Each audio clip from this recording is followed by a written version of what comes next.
लग्न झाल्यानंतर एक घर घेतलं आम्ही. मग खरं आम्ही घेतलं असं म्हणणं चुकीचं आहे, ते बायकोनीच घेतलं होतं घर ते खरं तर. हा कारण मग तोपर्यंत व्यवसाय नटाचाच झालेला होता ना तोपर्यंत, कारण तोपर्यंत बाकी सगळे व्यवसाय बंद करून नट व्हायचा आहे याच्यावरतीच फोकस झालेलं होतं. त्यामुळे आपल्याकडे पैसे असायची दुरान्वय शक्यता नव्हती काहीच.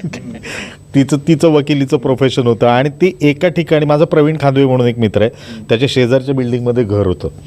जायला रस्ता नाही, लाईट नाही घरामध्ये त्यावेळेपर्यंत, जिन्याला कठडे नाहीत, फरशी बसवलेली नाही आणि अशा याच्यामधलं हे ते होतं त्यावेळेला. 7 मजली बिल्डिंग, 3ऱ्या फ्लोअरवरती. तर ते बघितलंच मी म्हणतात क्षणी म्हटलं की नाही हे नको घ्यायला. तर ऐकून बघितलं, म्हटलं आपल्या मताला काही किंमत नाही ते. म्हटलं तुला पाहिजे ते कर, तुला पाहिजे ते कर. तर ओके ठीक आहे जाऊ.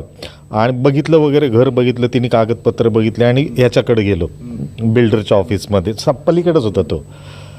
तर तो म्हटलं 3 लाख रुपये आत्ता लगेच भरा, 12 वाजेपर्यंत 3 लाख रुपये भरा, आपण उद्या सकाळी हे करूयात. ही कधीची गोष्ट सांगतो, 2004ची गोष्ट, 3 किंवा 4ची.